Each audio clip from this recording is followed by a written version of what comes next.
Recording in progress. Okay. There we go. Okay. So we spoke about the last time we talked about the fact that Histakla be'oraisa ubara alma, that God looked at the Torah and created the world and what the ramifications of such a concept are. And that was the Shlomo Hamelech was describing again as part of the awesomeness of Torah. So now this week, what I feel the psukim are doing, starting from Pasuk Chav Zayin, I put them up in the chat on the side. So what I feel that the Shlomo Hamelech is doing is that after he warns us about the value of Torah, what the Torah is, and all the principles that the Torah is based on, what it can yield you, what it's going to give you. So now I think that Shlomo Hamelech is telling us about the character traits that are necessary for a person to develop or to stay away from in order to be able to make that kinyan, in order to be able to make that attachment to Torah. Let's read through the verses and then we'll dissect them. So the pasuk says, "Al timna tov mi ba'alav." Don't hold back goodness from a person. From ba'alav means somebody who deserves it. Biyosli el yodecha lasos, when you have the power to do it. It just sounds like it's an odd pasuk because if a person owns the good, means that they deserve you to do some goodness for them. So then you have the power to do or not to do the goodness. So don't hold it back from them. It's hard to understand what the pasuk is referring to. Each of these psukim is equally as confusing. Al tomer l'reyecha lech vashuv machar. Don't say to somebody to go and to come back tomorrow. Et machar etein v'yeshitach, and I'll give it to you tomorrow when you already have an opportunity to do it today. I need Mishlei to tell me that. Don't drive somebody crazy. Look, we know that government workers never read this pasuk, and no government is based on this pasuk, right? I'm sorry, I didn't mean to be so cynical, but come back tomorrow and we'll help you tomorrow when you could do it today. I'm standing right here, but I don't need Mishlei to tell me that that's inappropriate behavior to send somebody away. So what's Mishlei saying to me? Okay, next pasuk, Chavches. Chavtes, al tacharosh ariyecha ra'a. Don't come up with a bad plan. On tacharosh means to plow. Ariyecha ra'a, to plan something evil against your friend. V'hu yoshev levetach itach, and he dwells securely with you. It means somebody relies on you. Don't. What's the word I'm looking for? Wow, I can't get the word. But don't take the fact that person relies on you. Don't take that for granted, and then take advantage of that person. Well, again, this is starting to get into just menschlichkeit, just simple menschlichkeit stuff that your mom should have taught you. Like what? Why is Shlomo Hamelech teaching us this? Don't take advantage of another person when they trust in you. Don't exploit that. Well, of course not. Al tarav es ha'adam chinam. Don't fight with anybody for no reason. Well, that's a good piece of advice. Im lo gemolcha ra'a, if he hasn't done any evil to you. Listen to that pasuk. But you know what? If the person did evil to you, go for it. Really? Is that what Shlomo Hamelech is saying? Al tikane bi'ish chamas. Don't be makane. Don't envy a person of chamas, a person of violence. V'al tivchar b'chol derachav, and don't choose any of his ways. Again, what a pithy piece of advice. Don't follow the bad guys. Oh, I didn't know that. Thank you very much, Shlomo Hamelech. You understand? I'm making a little fun of this, but it cannot be that Shlomo Hamelech, that this is the advice, especially in this chapter, which was such a powerful chapter, that Shlomo Hamelech is telling me these things. Ki to'avas Hashem nolos. Because I'm actually going to leave it there, and we'll do that part separately, the Lamed Beis, Lamed Gimel, until the end of the parak. But just what are those things that Shlomo Hamelech is saying? So I'll tell you that I think that each one of these things is presenting a midah. It's presenting a characteristic that he's trying to keep us away from. Al timna tov mi ba'olav. Let's go back to Pasuk Chav Zayin. Al timna tov mi ba'olav biyos le'el yodecha lasos.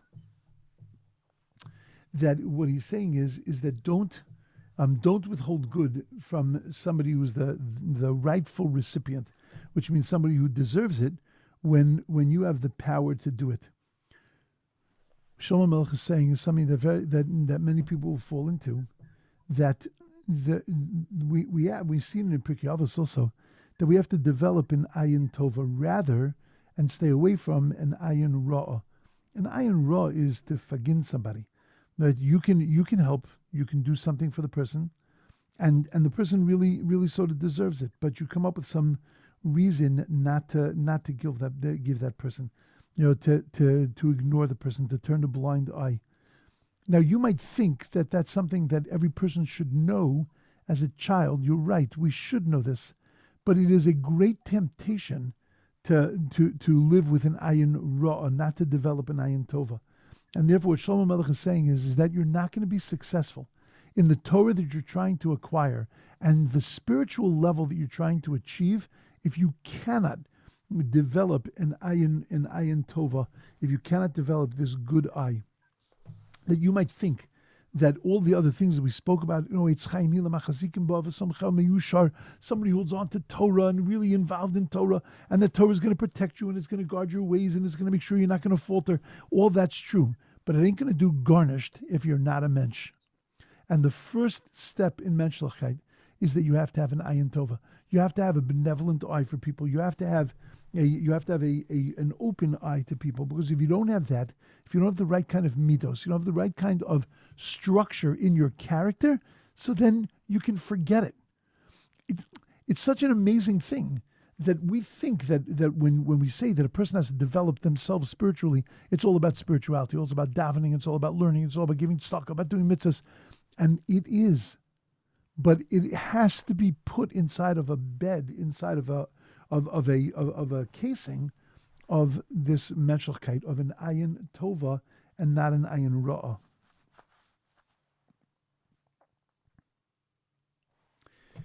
That's why he puts it in the terms of bios le'el yodcha lasos, that if you have the ability to do it. Look, if you don't have the ability to help a person, you don't have the ability to help a person. It's nothing you could do. But if you have the ability to help a person and you don't help that person, if you're monei tov, and I know it's shocking to think that there are people that are monei tov, people that hold back an ability to help another person when they have the ability to help them, but there are. And Shlomo Hamelech says that this is what's going to stand in your way from growing into a giant, if you don't have that ability. Okay, the next pasuk. Al tomer l'reyecha lech v'shov u'machar etein v'yeshitach. You say to a person, look, come back tomorrow. Don't say to a person, come back tomorrow, and I will, if you have the ability to do it today. He's not talking about a simple thing that somebody comes to you and says, can you give me tzedakah? And you say, yeah, come back tomorrow, just because you want to terrorize the person and you want to make them crazy. That's not what he's talking about. He's talking about a general attitude of procrastination. If you have the ability to do something today, al tomer l'reyecha. L'reyecha here doesn't mean another person necessarily. Reyecha means that your fellow, but it doesn't have to be talking about even a person, but something that comes your way. Don't say lech v'shov u'machar etein, that come back tomorrow and I'll give you v'yeshitach, where you have the ability to do it today. And that's something that every single person is plagued with. Every person has a challenge like that. That there are things that we procrastinate. Most of the time, the things that we procrastinate on are things that we don't value, or things that we're afraid of. Things that we're uncomfortable with them. You have to make that call to that person, and you procrastinate on it. The reason you procrastinate is because you're afraid of making that call. You're afraid of, when I say afraid, you're not worried it's going to hit you. You're just worried about how uncomfortable it's going to be, how difficult it's going to be. Paying a shiva call by phone, it's always a very difficult thing. It gets a little weird, right? It really could get weird. But okay, so it's going to get a little weird. But that's why we end up, very often, procrastinating. To make that uncomfortable call, you want to ask somebody something, tell somebody something. So we end up procrastinating. Shlomo Hamelech is saying procrastination is the thing that can take down a person when it comes to spiritual growth. Because there are uncomfortable things that we have to do in our own personalities. There are changes that we have to make that are not the most pleasant changes and that require constant thought, that require constant fighting, constant battle, constant upward movement. And it's complicated. And therefore we push it off. And we say, I'm going to start it next Sunday, and I'll do it, next week. And the next time this happens, I'm going to make a change. It's not going to be the same thing. And this is, I could keep going, and hit everybody, right? In other words, because we all have that. Every single human being. If you're a human being, if you're living, then you've got that. Shlomo Hamelech is actually so incredibly genius that the 5 things that he decides he needs to talk to us about, to tell us that if you want to grow, these are the things you need, he hits them spot on. Head on the nail. Okay. It's fascinating. There was a rabbi by the name of Nochem Ish Gamzu. Nochem Ish Gamzu is the Gamzu man. Now, we call him Nochem Ish Gamzu because he said Gamzu Latova, this is also good. Everything that happened to him, he said, this is also for the good. The truth is, he's called Gamzu because he's from a city of Gamzu. But he also did say Gamzu Latova. And he recognized that everything ultimately is coming from God.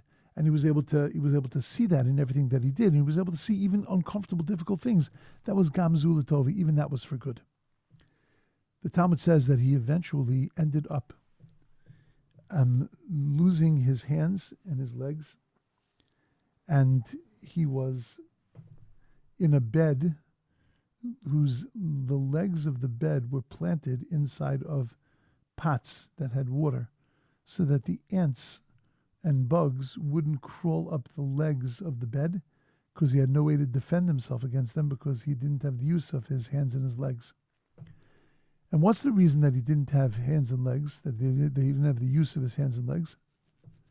Because there was a time when a person came to him to ask him to help him, to give him food, money. He was in the process of unloading laden donkeys that were laden with an incredible amount of goods, an incredible amount of wealth. And he told the fellow, just wait until I finish unloading, because he didn't want to hurt his animals and to have his animals carrying that burden for the extra time. And he said to him, just wait, and I'll help you. And the guy waited, and while he was unloading his donkeys, the guy died. He couldn't wait any longer. Nochem Ish Gamzu took this so seriously. He took it on himself that he had done something so terrible, and therefore he prayed to God that his hands that didn't rush to help another person, his legs that didn't move him to go and to help another person, that they should be taken away from him. The level to which Nochem Ish Gamzu was conscious of himself and was conscious of the world that he lived in, and understood that a mitzvah bali yodcha, when opportunities come to your hand, al tach mitzana, don't give up those opportunities. He understood much deeper than just the fact that he caused the death of this person, but that it was something clearly that was plaguing him, that was bothering him. That his procrastination, though it seemed logical, I'm in the middle of a mitzvah of taking off the burden from my animal, which is also a commandment in the Torah. But he recognized that when opportunities come your way, don't miss the opportunity. You know, they say about certain people that they never miss an opportunity to miss an opportunity. Right? There are some people that it's almost as if they've perfected this ability. This tragedy is called procrastination. Now, when we talk about procrastination, we're talking about, paying a bill and just, procrastinating paying a bill, or making a telephone call, procrastinating. But procrastination has devastating effects, and that's why the story of Nochem Ish Gamzu is such a critical story, because there it had truly devastating effects. We don't always see those kind of devastating effects from the fact that we procrastinate.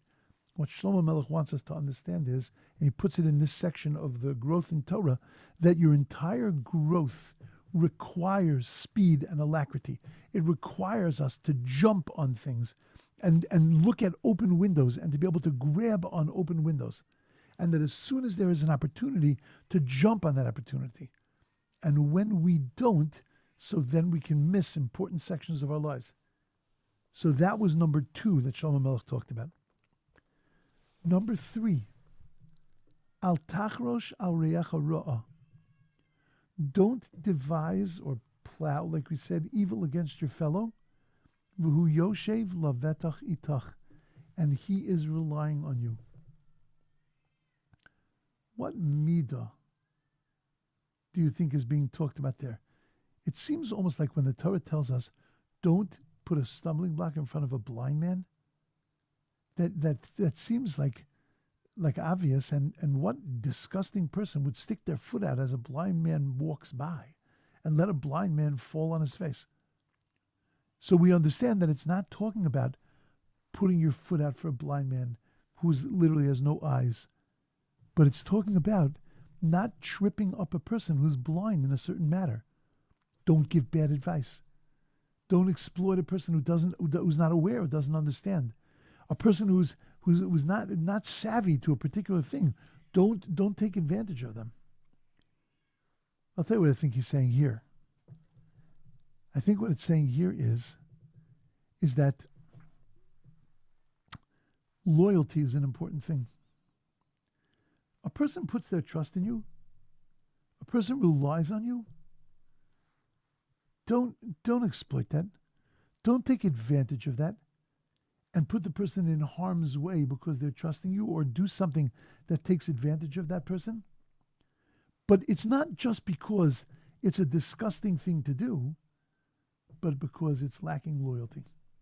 If a person trusts in you, if a person relies on you, a person looks up to you, you have an obligation to that person. You have an obligation to that person's soul, to that person's health, to that person's emotions, because you have an obligation to be loyal to other people. See, to plot against somebody who's trusting you, it's not only, like I say, it's not only disgusting, but it's something that is so base, because you're not taking their loyalty seriously, and therefore you're not loyal. Why is loyalty an important midah when it comes to spiritual growth? Well, you can call it by a lot of names, but at the end of the day, when a person is growing spiritually, do not think that every day is going to be flowers and butterflies. There are going to be very, very difficult circumstances and situations a person's going to go through. A person's going to try to grow and going to fail. A person's going to try to excel at something, and they're not going to make it. And if there isn't a loyalty to your endeavor, to what you're doing, a loyalty and a commitment to what it is you're trying to achieve, then it's easy to walk away from it. Our lives are that way. There are so many things, and I won't go into details, but I'll just tell you there are so many things in our lives that the reason why today they don't work is because we don't have this sense of loyalty and the sense of commitment. No friendship can endure if you don't have a sense of loyalty to that person and a sense of commitment. That I became your friend when we were 19, I became your friend for life. And it doesn't matter what happens, short of some kind of devastating thing you might have done to me, but it doesn't matter what happens, and it doesn't matter where our lives take us. At the end of the day, we are loyal and committed to each other. For many, many years, I think I could say this. For many, many years, as a rabbi of a synagogue, it's difficult to have friends. You're in a certain position. You're in an authority position. I had colleagues. I had many colleagues, and I had friends that were colleagues. That were also rabbis. It was a little more difficult to have. I was very close with many of my balabatim, very, very close, and I prided myself in those kinds of relationships. But an actual friend there was always that, the rabbi thing. When I was in Australia, which goes back 30, 35, 36 years, so we made friends there. So they were not part of my shul, a young couple, our age, and we became friendly with them. I used to learn Bechavrusa with him, outside of the context of all the things that I was doing. And then when we left Australia, we were only there for about 2 years, but we built a very strong relationship. Then over time, we would see each other, and whatever we helped to take care of their kids once. Whatever we were always in general contact, but wasn't really maintaining a friendship. We moved here. They happened to live a block away from us, and the friendship just picked up right from where it was left, and it's developed in a very short time into something very powerful, because there was a commitment, though it couldn't be fulfilled throughout the years. Our lives were on two different continents and going in different paces. But when it's possible, it just picks up because the connection and the commitment is there. Relationships need commitment. Torah needs commitment. God needs loyalty and commitment. And Shlomo Hamelech understood that the third midah that was necessary in order to make all of this happen, all of what we've spoken about in the first 3 chapters, and everything we're going to speak about in the next chapters, this is one of the fundamental qualities that are necessary to develop.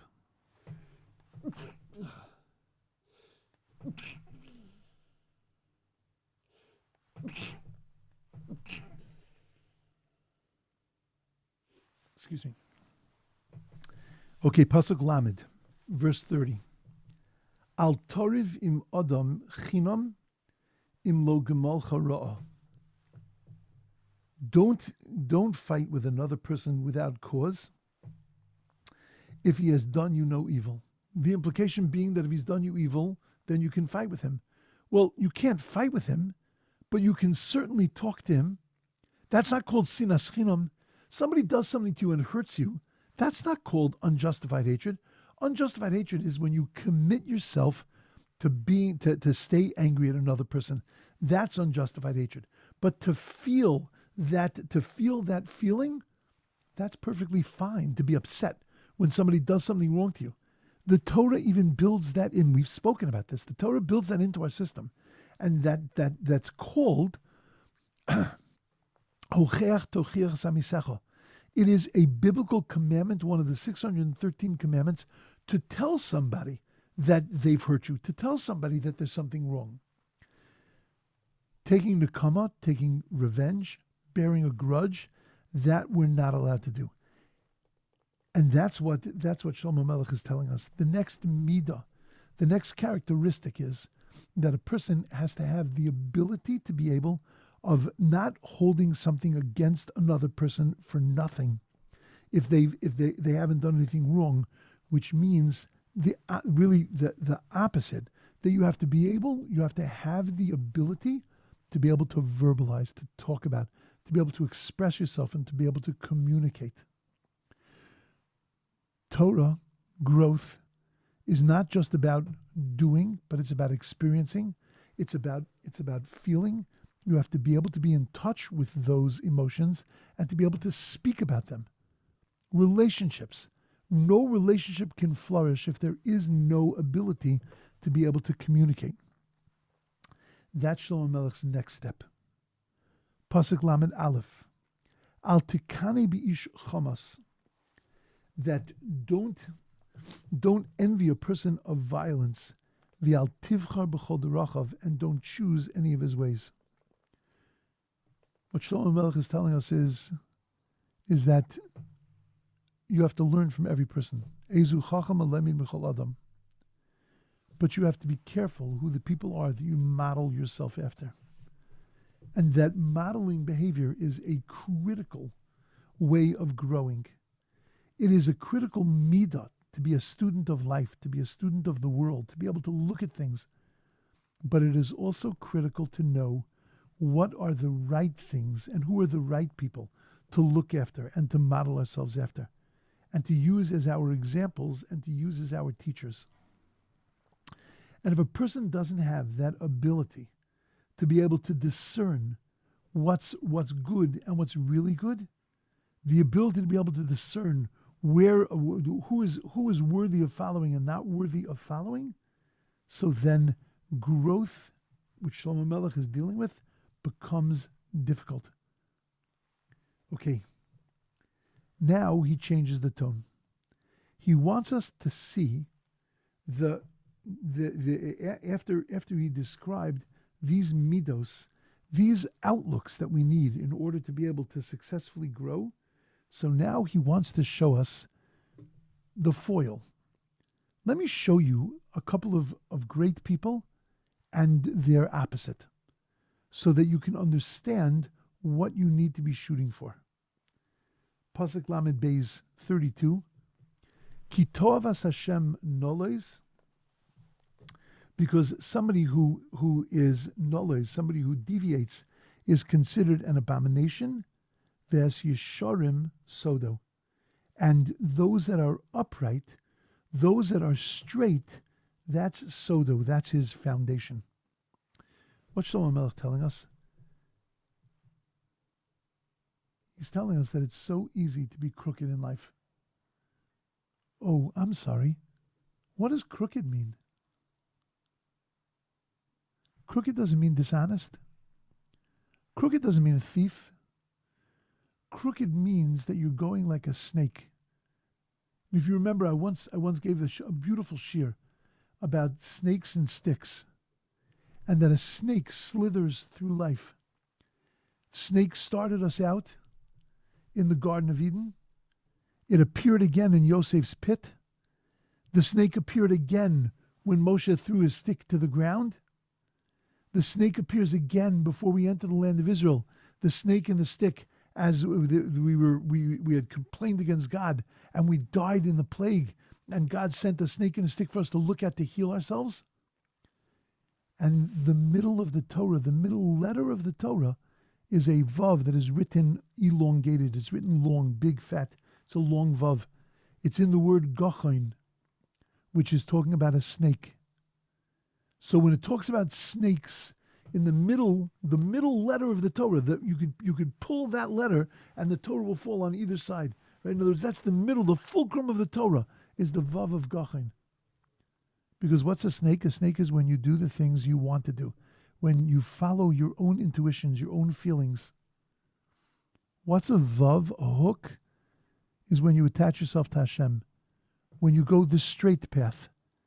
You do not what you want to do, not what you feel you should do, but what you know is the right thing to do, because that's the path of Hashem. The snake, the Nachash, was trying to get Adam and Chava to eat from the tree. And he took this circuitous path, because when you're not following Hashem's way, then you're doing whatever you want. Nothing is consistent in your life. Nothing attaches itself to each other. There is no way to draw a line through the actions that you've done at 20 to the actions you do at 100. Only if you're following the same set of principles at 20 as you are at 100. And the only way to do that is to attach ourselves to Hashem. That's what the straight line is. What a person wants to achieve in their lifetime is that every single thing they've done, every single thing they do can be connected one to the other through a straight line, as opposed to being all over the map, which is what we do when we go with our feelings. Because one day we feel this way, one day we feel that way. Yosef was given a choice. Yosef was told, I know what you feel. What you feel is you want to kill your brothers. You want to find some way of retribution against your brothers. That's why Hashem sends him snakes in the pit. So that Hashem sends him a message. If you don't follow my way, which is go down to Mitzrayim, follow along, you'll see what's going to end up in the end. But if you follow your own emotions, so then it's going to end bad. Moshe, Aaron, standing in front of the Jewish people. They're giving a message not only to Paro, but to the Jewish people, that you can follow your feelings. You can go with the way you see it, or you can go with the way God sees it. They take a stick, throw it down, it turns into a snake. If you apply yourself to it, if you see it from your own eyes, if you see it from your own feelings, so then it's going to be snake-like. But if you look in God's way, then it's a straight stick. We complain against God. We're dying. God sends us a snake and a stick. Look at the snake and look at the stick and choose which way you want to be. Do you want to be all over the map? You want to follow your own way? Never going to be good. You want to follow the right way? That's a straight path. That's the stick. That's the center of the Torah. Center of the Torah is the message. You have a choice in life. You can either do it crooked. You could do it based on the way you feel, the way you see it, your estimation of the world. Or you can follow the straight path. You can follow God's way. That's the middle, the very center of the Torah. Shlomo Hamelech wants us to see the contrast. He says, Ki tov es Hashem nolos, you should just know that this crooked path, God can't stand it because you have the ability to be able to follow the straight path, the right way. V'yas yisharim yisodo, but people that follow yashar, people whose lives are straight, that is the foundation of the world. Me'eres Hashem bebeis rasha, pasuk lamed gimel, that the disease of God, from God, is bebeis rasha, is on the house of the wicked, uneveit tzadikim yivarich, but the abode of the righteous is blessed. Now, when you look at the world, you don't always see that. You sometimes see that it's the abode of the righteous is stricken, and the abode of the wicked seems to be amazing. That's the age-old question of theodicy. Tzadik viralo v'rasha v'tovlo. Why is it that good people suffer and that wicked people prosper? Shlomo Hamelech is telling us you have to know at the end of the day, it might look pleasant, but it's me'eres Hashem bebeis rasha. In the end, it is a disease. It's a blight on the house of the wicked. Oh, you might not see it. It might look in this world like it's a blessing, but if you take the big picture is me'eres Hashem. And what might look like a me'era, what might look like a blight in the house of the righteous in this world, if you look in big picture, it is neveit tzadikim, the high place of the tzadikim is yivarech, it is blessed. Im leleitzim yolitz, pasuk lamed daled, 34. Im leleitzim hu yolitz, if you are drawn to scoffers, and we'll describe that in a minute, ula'aniyim yitein chem. So then, if you're drawn to scoffers, then hu yolitz, you're going to become a scoffer. Ula'aniyim, ula'novim yitein chem. But to humble people, if you're drawn to humble people, so then you'll find favor. What is a leitz? What is a scoffer? A scoffer is a person who sees nothing special in anything, a person who can't respect anything, who doesn't see in mundanity, doesn't see special things, a person who doubts everything. It is a very Amalek type quality. A scoffer is a person who can see something unbelievable and say, it's not moved by anything. Anovim, humble people are people that recognize and know their place in the world, know their place in life. What Shlomo Hamelech is telling us is that it's very easy to be drawn to a scoffer because it's much easier to shoot things down than to use them as examples and as things to be able to grow from. We have an experience in life. We could grow tremendously from it. But to grow from it means we have to work hard with it. And therefore, if I shoot it down, I don't have to worry about it. I'll be even more specific. Somebody gives you a criticism, and they're spot on. There's two ways to deal with that criticism. Work on it, change it, or shoot the person. They're such an idiot. I can't believe that they would say something to me like that. Oh, it's not the thing they said to me that I care about. It's the way they said it that really bothers me, right? We ever hear stuff like that? That's the way that we disconnect ourselves from the messenger. You go to a place, and if you would just stop and think, you just saw something that was eye-opening, and that maybe you've been thinking the wrong thing until now. You have two ways to deal with it. Make the change or shoot the messenger. And we tend to spend much more time shooting messengers than we do making changes. What Shlomo Hamelech is telling us is that if you're going to appreciate the scoffer, the shooter of the messenger, just know you're going to end up like that.